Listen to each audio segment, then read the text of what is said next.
The movie begins with a 1972 report. People living in Norway's southwestern coastal region of Fjord claimed they had seen a gigantic and mysterious creature in the sea. Its shadow moved incredibly fast beneath the water, creating massive waves strong enough to shake entire ships. However, no one ever saw the creature's true form. The only thing people were certain about was that the creature actually existed and was over 200 meters long. After multiple complaints from locals, the Norwegian Navy was sent to investigate, but they assumed it was nothing more than a Soviet submarine. Because the ocean covered such a vast area, the truth was never proven, and the mystery remained unsolved among the people. In the present day, two young men are riding jet skis through the Signapoten Strait, having fun across what were once massive valleys but are now flooded by seawater. They have no idea that a huge gray shadow is rapidly moving deep beneath them. The boys continue spinning around on the water for fun when suddenly the mysterious creature attacks from below, dragging them underwater and killing them instantly. On the other side, a marine biologist named Diana is introduced. She's examining underwater mapping equipment brought back by one of her team's divers. In the audio recordings, she hears strange sounds and unusual disturbances coming from deep beneath the sea. Just then, she receives a call from her colleague Larson, who works at the Marine Institute. Diana tells him she's busy because the sound graphs are showing strange changes, and she needs to return to the mapping site immediately. But Larson insists that he needs her because she is the most qualified person for the job. He asks her to come to the eastern coast of the Vangans region. Hearing this makes Diana uncomfortable because for some reason from her past, she never wanted to return to that place again. But due to work obligations, she reluctantly agrees. Larson tells her he will send a video that might change her mind. While sitting in her car, Diana receives the video on her phone. It shows thousands of fish suddenly leaping out of the water, as if they had intentionally abandoned their home in the sea. Shocked by what she sees, Diana decides to travel there and uncover the mystery. In the next scene, she stops on the way and wonders whether she should continue or turn back. She gets out of her car and calls her old acquaintance Eric, but he doesn't answer. Meanwhile, a small aircraft is seen flying over the Norwegian fjord valley, an ocean region nearly 1.5 kilometers deep, where a massive fish farm is located. The area is famous for farming expensive salmon fish. The plane lands, and a group of investors arrives at a high-tech floating complex called Western Salmon, which has been built using modules from old warships. There, the company owner Tommy introduces everyone to investor Jin Jong, aquaculture engineer Eric, and monitoring technician Jorg. Jorg shows them a demo video explaining how a dangerous parasite can kill salmon within just a few hours. However, their sonic lush technology uses special sound waves to drive those parasites away from the fish. The investors are impressed by the technology, but one of Jin Jong's assistants raises a concern. He says he heard the system slows down the fish's growth and stresses them so much that it ruins the quality of their meat. Eric responds by explaining that the correct frequency is actually beneficial for the fish, and that exact setting has already been programmed into the system. He adds that frequencies that are too low can be harmful, while frequencies that are too high could disrupt the entire marine ecosystem. Hearing this makes the investor a little nervous, but Eric assures everyone that their software is completely safe and reliable. Meanwhile, Diana arrives in the town of Vagnes, where people are living happily because the area is a beautiful tourist destination. While walking around, she runs into her old friend and police officer, Henriette. By coincidence, she also meets Tommy and his now teenage daughter Maria after 7 years. Maria quickly greets her before leaving with her friends on a boat. After that, the police officer takes Diana to an investigation site where she finds a badly torn fishing net. The most shocking part is that this hasn't happened in just one location, but in several nearby areas as well. The story then shifts to Maria's group, who are gathered near the valley at the same location Diana saw in the video. Roger and Peter are with her too. They are part of a group trying to shut down the Western Salmon Complex because they believe the facility is damaging the entire marine ecosystem. Inside the van, they discuss whether they should carry out their plan immediately. However, Maria tells them to wait. She says they should first let Diana finish her investigation, because if the complex is truly responsible for the mysterious fish deaths, Diana herself will try to shut it down. Meanwhile, back at the Western Salmon Complex, Eric instructs Jorg to start the machines. At the same time, Diana heads toward the complex with her old friend Olaf, a fisherman and boat captain. Olaf says Diana should shut the facility down because it's responsible for killing thousands of fish. Eventually, Diana arrives at the complex for an inspection, and Eric is clearly surprised to see her. When Diana explains that she has come under orders from the Marine Institute to investigate the situation, Eric tells Jorg to give her a full tour of the facility. It becomes obvious that Diana and Eric once shared a very close relationship, but for some reason they eventually drifted apart. That's why their reunion feels extremely awkward. Jorg proudly explains the complex, revealing that its structure was built using 40mm thick steel sections taken from old warships. Because of this, people believe it is nearly impossible to sink. Later, Diana is shown to her room, where she spends the night. The next morning, she's taken out by boat to inspect the area and record sounds from the deep ocean. Eric accompanies her, and the two make small talk along the way. Suddenly, a massive shadow appears beneath the water. Some enormous creature slowly moves underneath them. However, both of them assume it's probably just a huge school of fish. At the same time, hundreds of crabs can be seen crawling out of the ocean onto a nearby coastal road, as if they are desperately fleeing from something. A few hours later, Diana visits Tommy's house, where she meets Maria. When Diana congratulates her on the boat gifted by her father, Maria becomes happy. After that, they discuss the video Maria had recorded. During the conversation, Maria asks Diana why she really came there. Maria believes the entire problem is being caused by the complex, and she hopes Diana will try to shut it down. But Diana explains that her job is only to prepare a report. Making decisions is someone else's responsibility. Hearing this leaves Maria disappointed. Meanwhile, back at the complex, Diana studies data related to the salmon and discovers that the fish deaths are continuing to rise, even though parasite levels are decreasing. That means something else is causing the deaths. Diana then asks for the data from the sonic lure machines, which immediately makes Jorg nervous. Afterward, she heads out to inspect the fish cages. Elsewhere, in an underwater section of the facility, Tommy is giving a presentation to new investors about his operation. During the meeting, Eric calls him and warns that Diana is conducting inspections, and he fears she may uncover a dangerous truth. Tommy tells him to handle any problems himself before hanging up the phone. He then returns his attention to the investors and becomes excited when Jin Jong expresses interest in building another complex in the Norwegian Sea Strait. Meanwhile, Diana continues her investigation of the salmon while Eric secretly keeps an eye on her. As Diana analyzes the sonic lure machine data, she discovers that powerful sound waves have a deadly effect on the fish's hearts. She learns that once the frequency crosses a certain limit, the fish's hearts literally explode. This shocking discovery leaves her deeply disturbed. Just then, something mysterious violently crashes into the underwater machines, triggering an emergency warning signal throughout the system. Jorge tells Eric that he's going to inspect the equipment, and Diana decides to go with him. Suddenly, loud banging noises echo from beneath the complex, catching both of their attention. But they don't see it as a threat.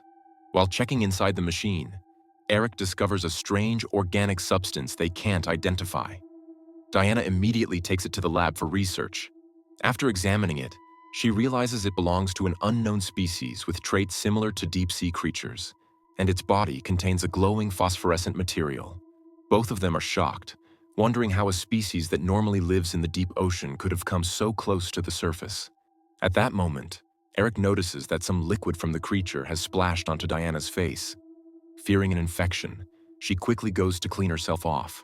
Meanwhile, near the valley shore, a police officer finds the missing boys' jet skis and assumes they drowned in the sea. A few hours later, back at the complex, George receives a system alert showing unusual behavior among the salmon. The fish have suddenly become extremely violent and are attacking each other. To understand what's happening, the team decides to dive underwater, and Diana volunteers to join them.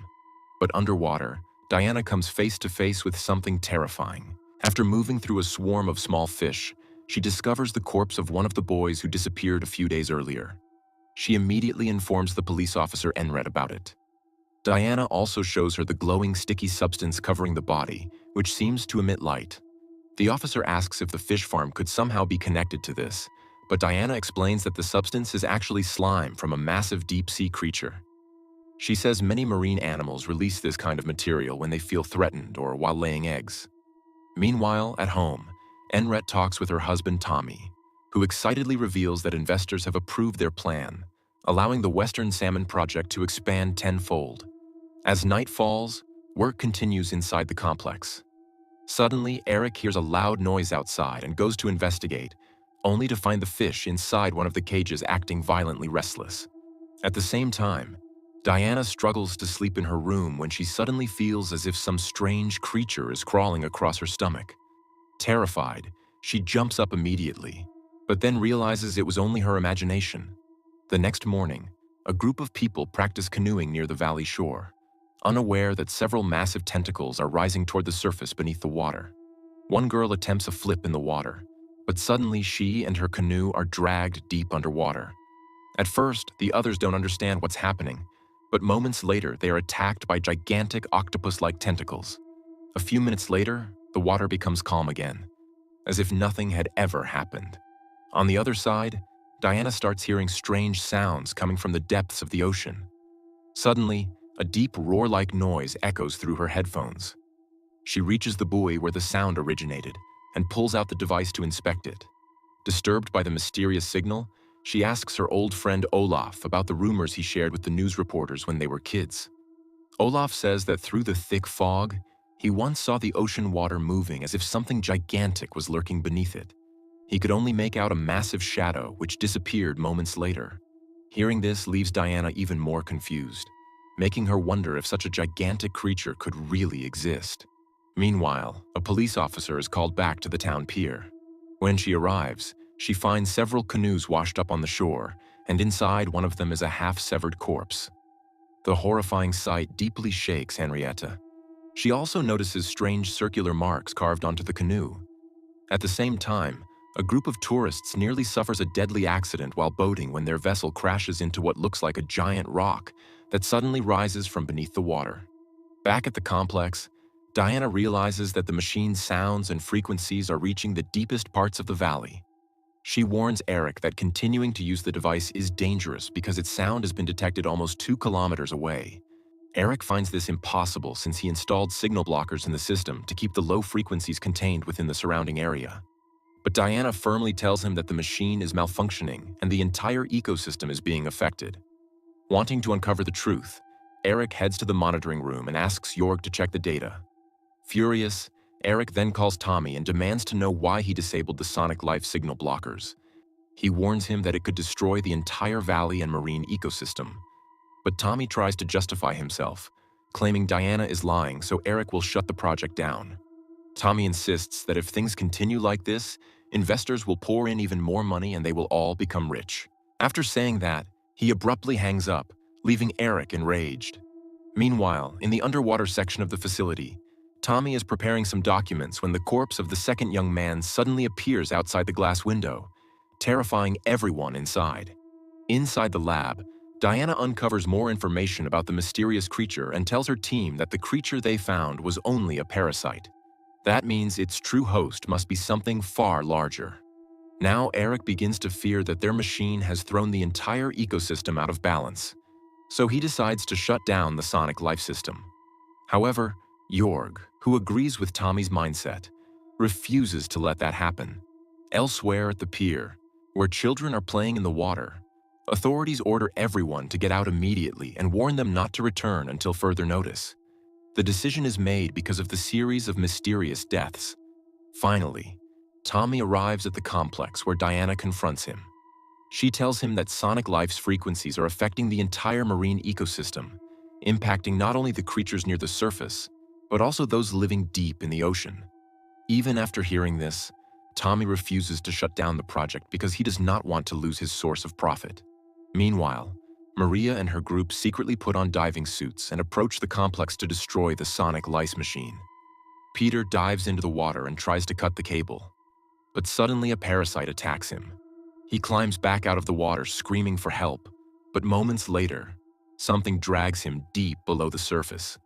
Seeing this, Maria lets out a terrified scream, while Eric watches everything through binoculars from a distance. Just then, something massive crashes into the underside of the complex, sending everyone into panic. Powerful impacts shake the entire structure as if a gigantic creature is trying to pull it underwater. Warning alarms begin blaring throughout the system, and Jorg desperately struggles to keep the machines under control. Outside, Diana notices the entire valley has been covered in thick fog. Suddenly, A gigantic tentacle bursts out of the water and slams into the complex. It almost crushes Diana, but strangely, it passes over her as if the creature recognizes her before disappearing back into the depths. Diana rushes inside and warns everyone that the creature is enormous, and hundreds of deadly parasites are climbing onto the complex searching for new hosts. The group tries to stay completely silent so the monster won't notice them. But then, a parasite suddenly drops from an air vent right in front of Diana. Terrified, Roger starts running away, but Maria bravely steps forward and crushes the parasite. Inside the control room, Jorg and Eric realize the entire complex is slowly shifting from its position. Eric goes to warn the others, and at that exact moment, Jorg sees a massive tentacle smashing against the cabin window, causing him to panic and run. In the corridor, another tentacle suddenly attacks and grabs Maria, dragging her away.